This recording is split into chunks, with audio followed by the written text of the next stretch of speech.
Assalamualaikum warahmatullahi wabarakatuh. Saya Siti Sukmarahmawati dengan NIM 2000859 dari Pendidikan Bisnis 2020.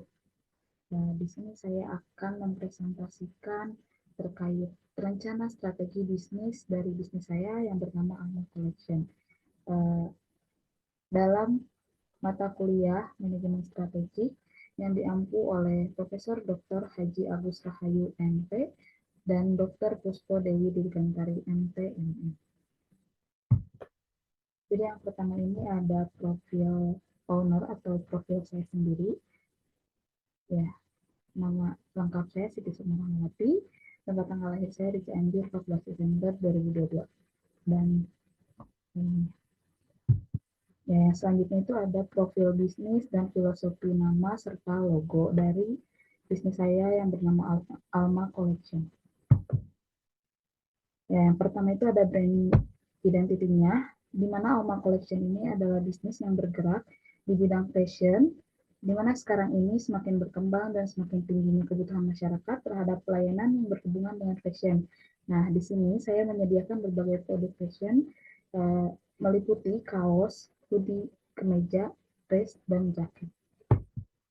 Nah, selanjutnya ini ada tujuan dari bisnis saya sendiri, yaitu yang pertama menyediakan kebutuhan fashion bagi masyarakat, yang kedua memberikan produk yang terupdate mengenai fashion masa kini, yang ketiga menjalin persahabatan antara pelanggan, yang keempat mendapatkan laba, dan yang terakhir mengurangi dampak pengangguran.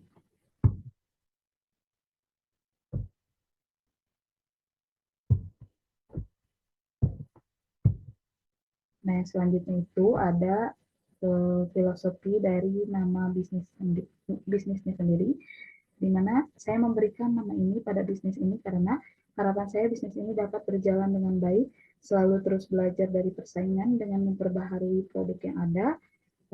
Nah, sedangkan yang tadi itu arti dari Alma sendiri. Nah, sedangkan arti dari collection ini memiliki arti koleksi. Kata tersebut diambil sebagai tambahan atau pemanis kata Alma dan menjadikan ciri khas bisnis ini yang mana bergerak di bidang fashion. Nah, selanjutnya ini ada filosofi logo. Yang pertama itu filosofi warnanya, di mana ada warna pink, ungu, dan krem. Nah, yang pertama itu pink, mencirikan feminisme, kehangatan, dan kepedulian, di mana warna ini identik dengan perempuan. Nah, yang kedua itu ungu, mencirikan misterius, menggoda, dan elegan, di mana produk yang ada pada bisnis ini elegan dan menarik. Nah, yang ketiga itu ada krem, mencirikan kelembutan dan klasik, di mana produk ini bisa nyaman saat digunakan karena kelembutannya. Selanjutnya itu ada filosofi dari simbol lingkarannya, di mana lingkaran tersebut dipilih karena harapan saya terhadap bisnis ini, yaitu ingin bisnis ini memberikan kesan yang dinamis, bergerak, memiliki kecepatan, sesuatu yang berulang, tidak terputus, tidak memiliki awal atau akhir, abadi, memiliki kualitas, dapat diandalkan, sesuatu yang sempurna, serta kehidupan. Nah, yang selanjutnya ini ada simbol wanita, di mana gambar wanita di dalam logo ini dipilih karena untuk mencirikan bisnis ini yang bergerak di bidang fashion yang lebih dominan dengan produk wanita.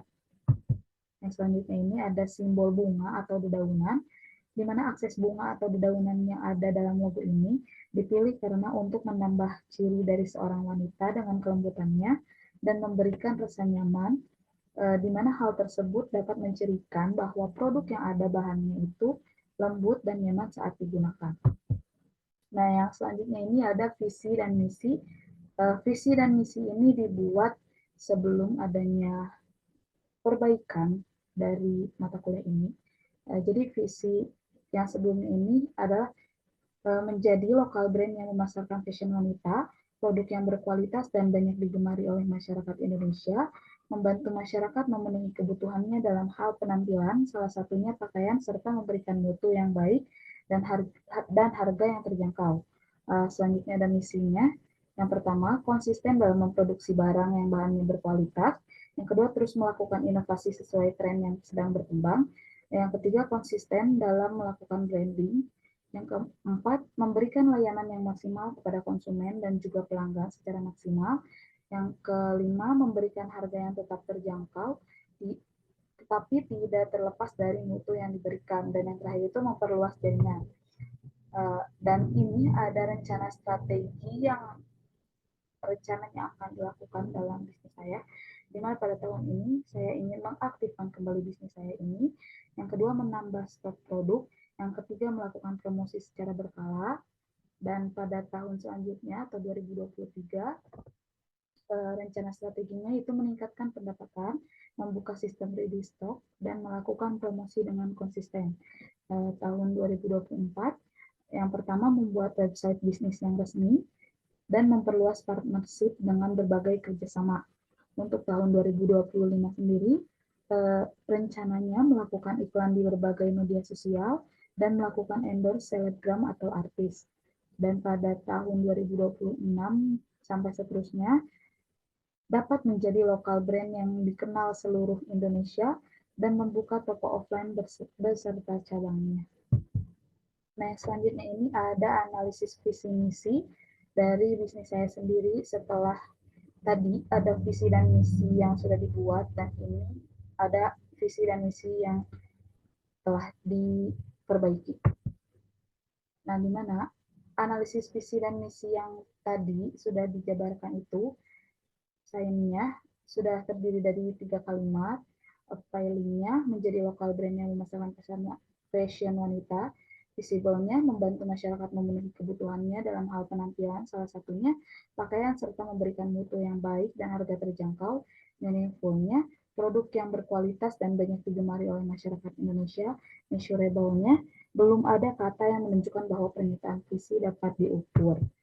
Nah, ini untuk analisis misinya sendiri terkait ditujukan kepada konsumen, memberikan layanan yang maksimal kepada konsumen dan juga pelanggan secara maksimal. Terhadap produknya belum ada, terhadap pasar dan teknologi pun belum ada. Untuk kelangsungan hidup, pertumbuhan dan profitabilitas, ada konsisten dalam memproduksi barang. Untuk filosofinya sendiri belum ada. Untuk konsep dirinya, memberikan harga yang tetap terjangkau tapi tidak terlepas dari mutu yang diberikan.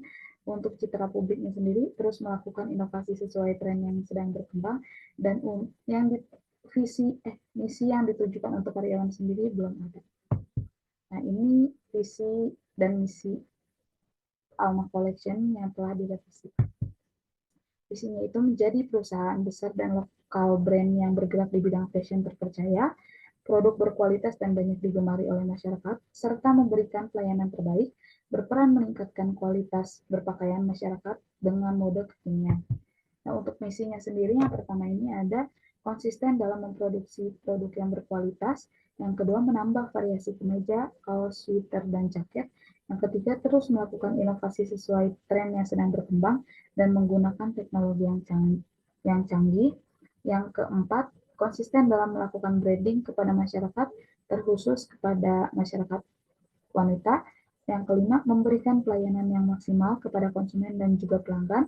Yang keenam, memberikan harga yang tetap terjangkau, tapi tidak terlepas dari mutu yang diberikan.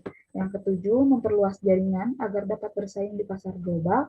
Yang kedelapan, perusahaan menganut prinsip ingin membuat hidup masyarakat lebih bermakna jika menggunakan pakaian yang berkualitas.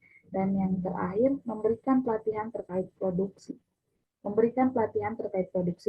produk, dan juga memberi tunjangan atau bonus pada karyawan.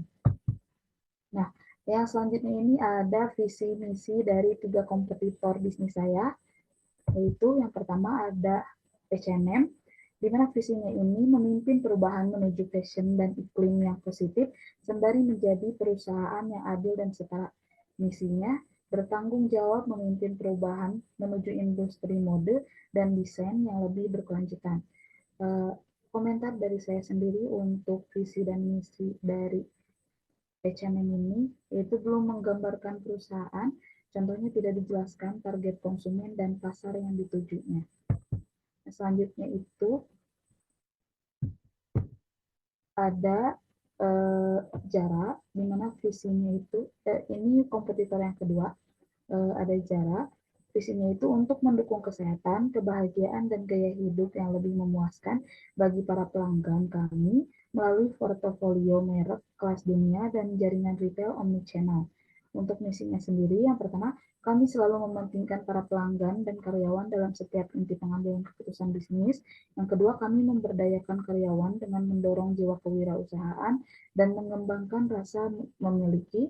Yang ketiga, kami mempelopori konsep-konsep dan ide-ide baru dalam seluruh usaha retail dan pemasaran. Yang keempat, kami menjunjung tinggi prinsip-prinsip integritas dan kejujuran.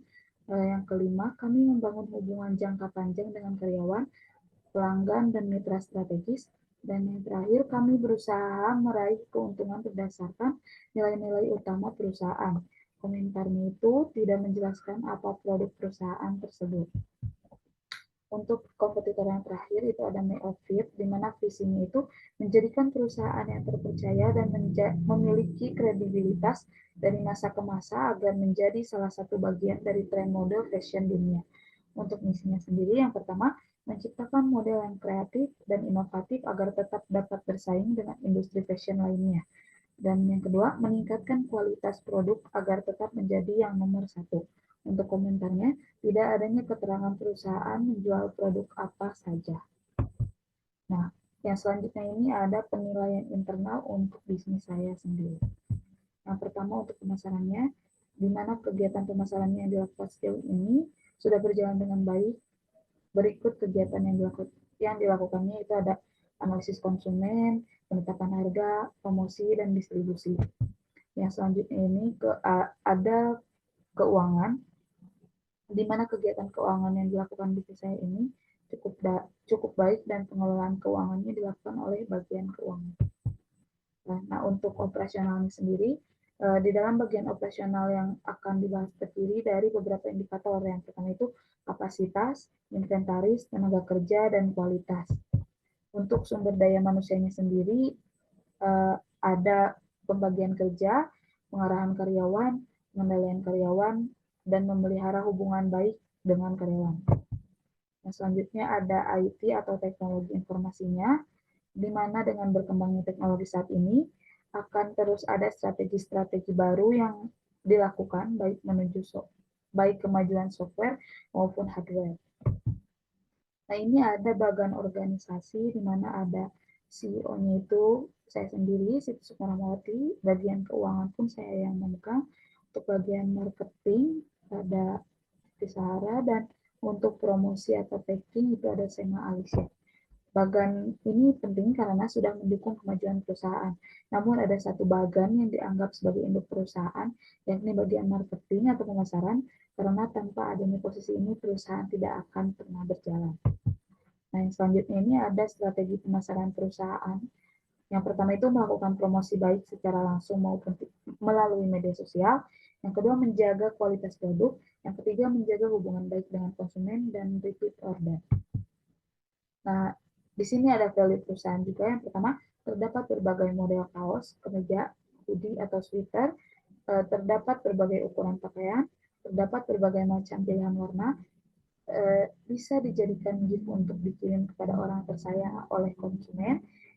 Terus packaging untuk yang COD itu diberikan label merek dan juga tote bag, dan juga pelayanan yang baik terhadap konsumen. Nah, yang selanjutnya ini ada analisis faktor, analisis faktor internal, di mana ada kekuatan dan kelemahan. Untuk kekuatan sendiri, yang pertama itu ada produk yang memiliki kualitas tinggi, dua, tersedia berbagai ukuran, mulai dari size biasa hingga big size. Yang ketiga, desain dan motif beragam sesuai dengan perkembangan zaman. Yang keempat, produk yang nyaman saat digunakan. 5, harga terjangkau. 6, promosi melalui media sosial. 7, packing simple. 8, kualitas dapat mempengaruhi loyalitas konsumen. Yang 9, pelayanan yang jelas tentang detail produk. 10, promosi dikemas semenarik mungkin. 11, pengiriman luar daerah aman dan terpercaya. 12, gratis biaya pengiriman untuk pembelian tertentu. 13, sumber daya manusia yang berkualitas. 14, pelayanan untuk yang ingin bertanya-tanya. 15, pengiriman cepat. 16, strategi pemasaran yang tepat. 17, diskon pada waktu tertentu. 18, harga bersaing dengan pesaing. 19, free gift pada pengemasan. 20, pencatatan pemasukan dan pengeluaran. Untuk kelemahannya sendiri, yang pertama, belum membuat produk atau desain sendiri karena masih membeli dari supplier. Yang kedua, modal yang kurang untuk melengkapi koleksi pakaian yang akan dijual. Yang ketiga, Instagram belum dikelola dengan baik. 4, segi promosi masih kurang. 5, e-commerce belum dikelola dengan baik. 6, belum melakukan promosi menggunakan banyak media sosial. 7, kurangnya testimoni. 8, potongan harga berlaku setiap pembelian satu losin. 9, website belum dikelola secara baik. 10, pengiriman kadang terkendala ekspedisi dan juga pengemasan. 11, pengaruh orang lain mampu menurunkan loyalitas. 12, label yang rusak karena pengiriman menurunkan kualitas. 13, persediaan terkadang butuh waktu yang lama. 14, pelayanan terkadang lambat jika orderan yang masuk banyak. 15, kurang kreatif dalam pembuatan konten promosi. 16, pembukuan terkadang ada kesalahan sedikit. 17, SDM yang kurang. 18, pelayanan yang terkadang tidak ke semua pelanggan. 19, sistem pembelian masih pre-order. 20, pemasaran yang tidak dihitungkan akan menimbulkan kerugian. Ini ada matriks evaluasi faktor internal, di mana setiap kekuatan dan kelemahan diberikan bobot, peringkat, serta skor. Nah, skor ini diperoleh dari bobot dikalikan peringkat. Nah, yang selanjutnya ini ada totalnya sendiri, di mana bobotnya bertotal 1 dan skor bertotal 2,6.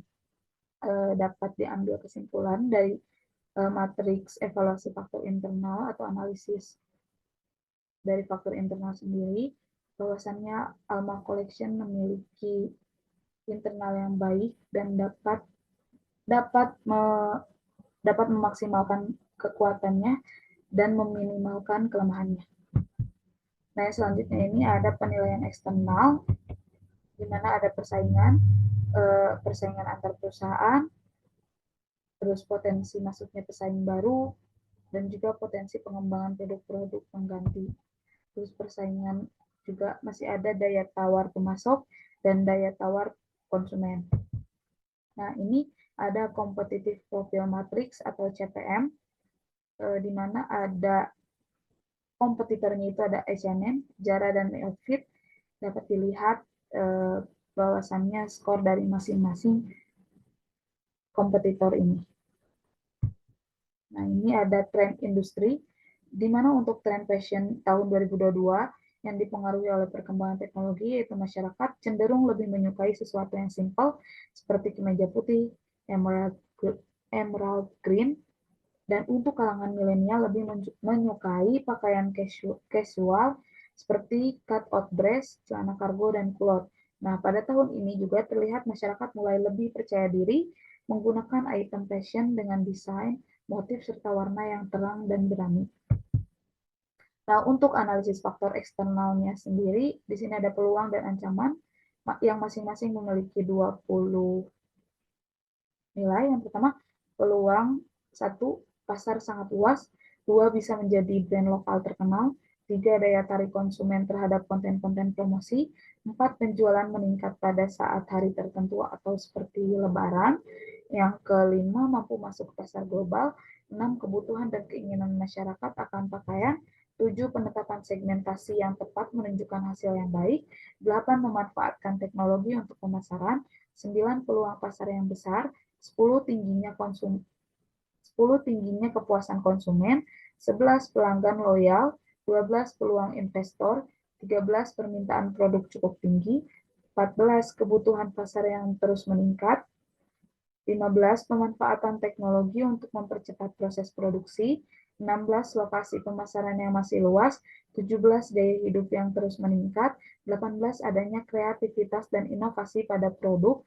19, daya beli konsumen tinggi. 20, konsumen kalangan menengah.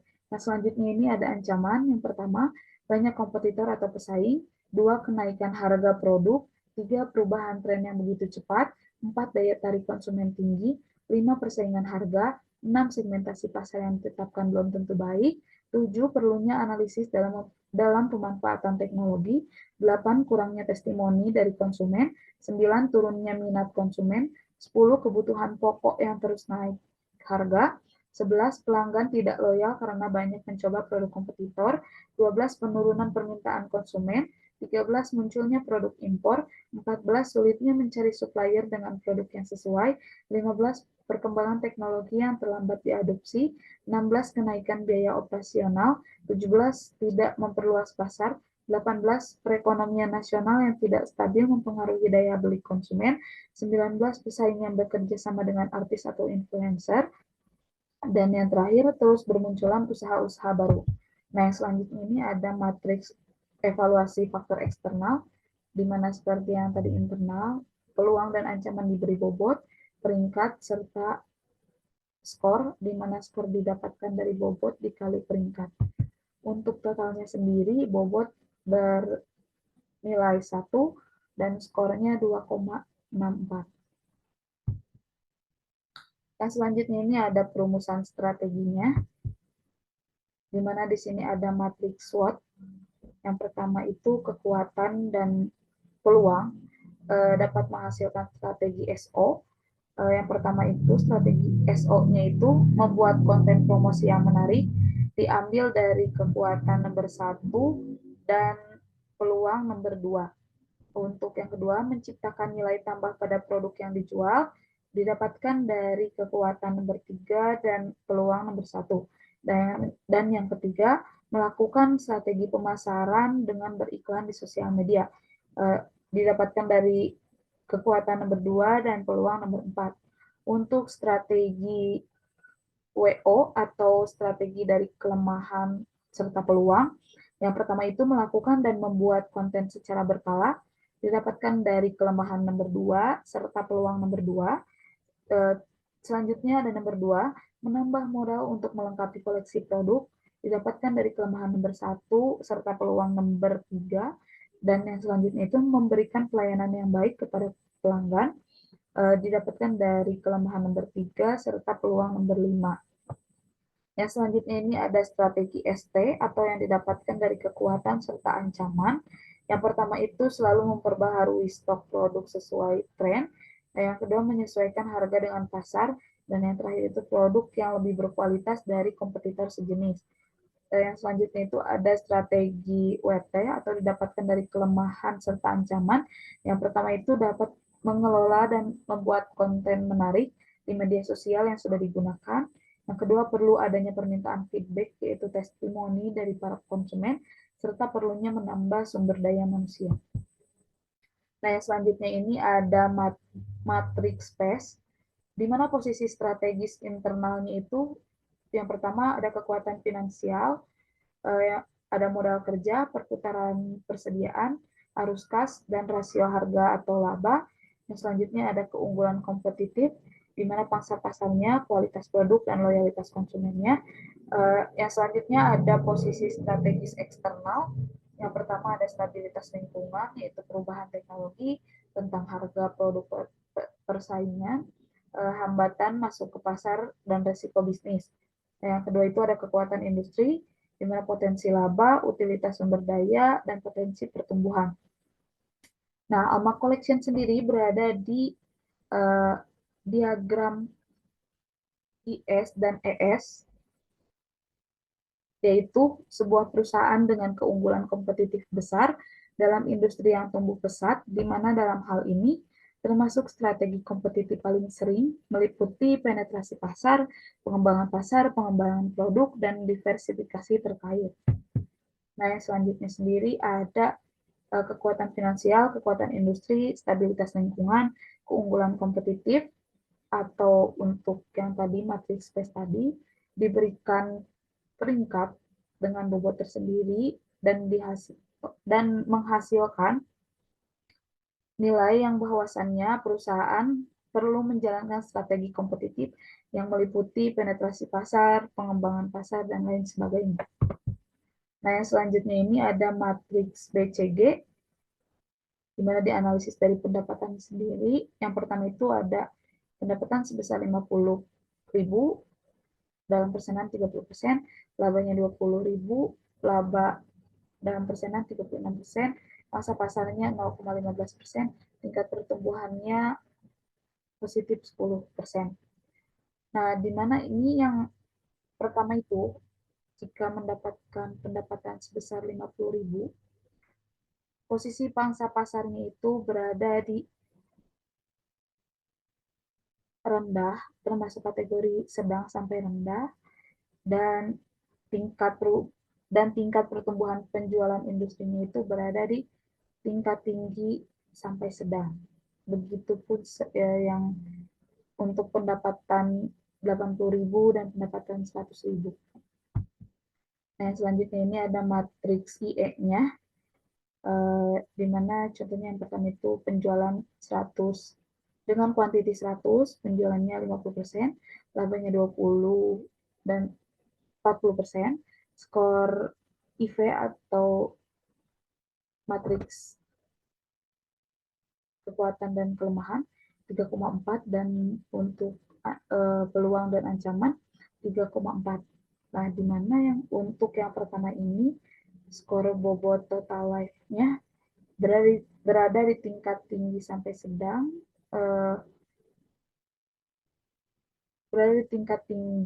sedang, dan juga skor bobot total EV-nya itu juga berada di tingkat tinggi sampai sedang.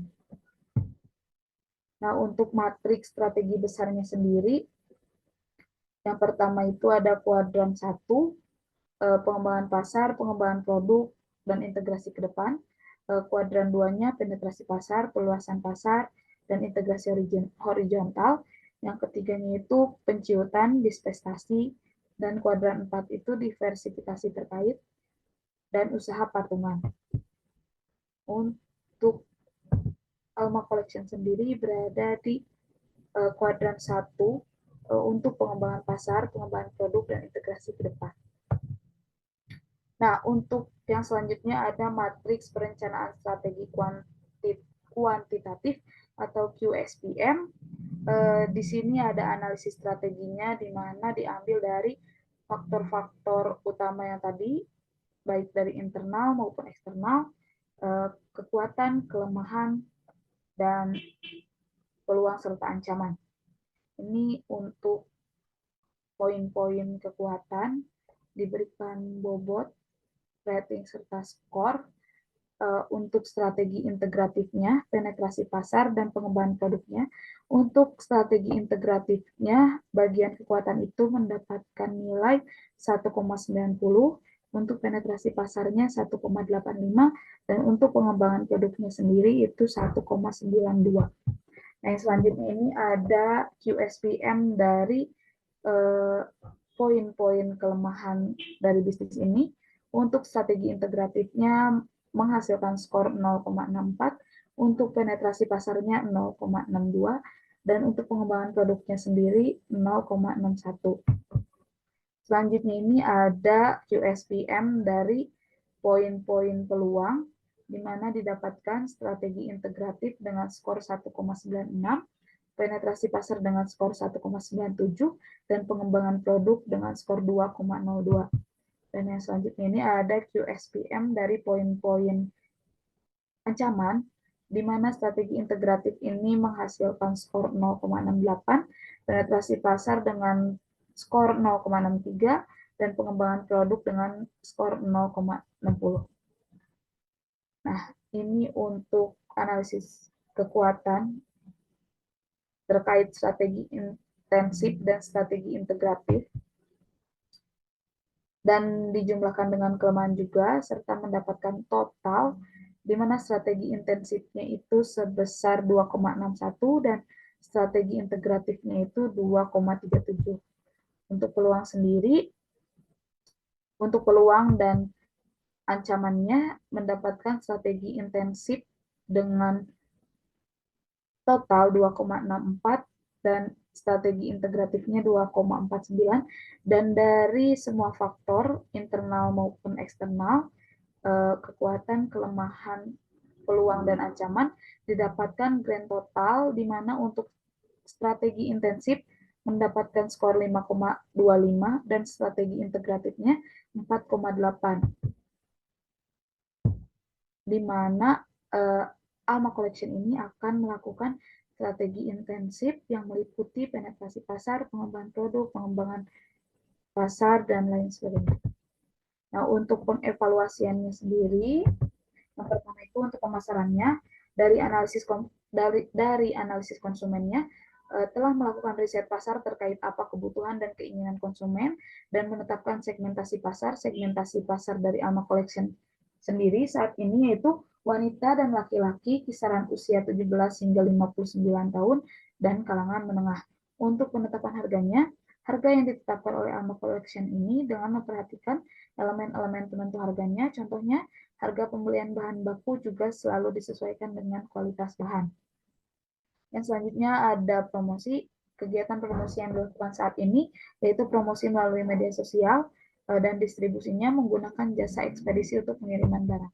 Selanjutnya itu untuk bidang keuangannya, kegiatan keuangan yang dilakukan Alma Collection ini cukup baik dan pengelolaan keuangan dilakukan oleh bagian keuangan dan juga selalu mencatat hasil penjualan atau pendapatan serta juga pengeluaran terkait apapun ke dalam pembukuan. Untuk bagian operasionalnya, yang pertama ada kapasitas. Jadi sebelum menentukan berapa banyak pakaian yang akan dipesan, terlebih dahulu Alma Collection melihat kondisi pasar dan mempertimbangkan berapa banyak pakaian yang akan dipesan terlebih dahulu atau menjadikan penjualan dengan sistem pre-order. Untuk inventarisnya sendiri, pemesanan produk dapat dilakukan kapan saja kepada supplier, namun jika terlalu banyak menstok barang, dikhawatirkan ada tren baru yang begitu cepat. Yang selanjutnya ada tenaga kerja. Pengelolaan tenaga kerja sudah terbilang cukup untuk saat ini dan kualitasnya dalam hal kualitas produk, Alma Collection memastikan bahwa produk yang dijual memiliki kualitas yang tinggi dan juga mempertimbangkan kualitas tersebut setara dengan harga yang ditawarkan. Untuk sumber daya manusianya sendiri, yang pertama itu ada pembagian kerja, ada bagian pemasaran, bagian keuangan, bagian produksi atau operasional, dan bagian sumber daya manusia. Untuk pengarahan karyawannya, mengerahkan semua karyawan agar mau bekerja sama dan bekerja secara efektif dan efisien dengan cara meningkatkan keterampilan teknis, moral karyawan, serta melalui pelatihan. Untuk pengendalian karyawannya, mengendalikan karyawan agar dapat bekerja sesuai dengan rencana perusahaan dan juga memberikan kompensasi berupa uang atau barang sebagai balas jasa pada karyawan. Untuk memelihara hubungan baik dengan karyawannya, dapat memperhatikan kesejahteraan karyawan serta melakukan karyawan secara adil.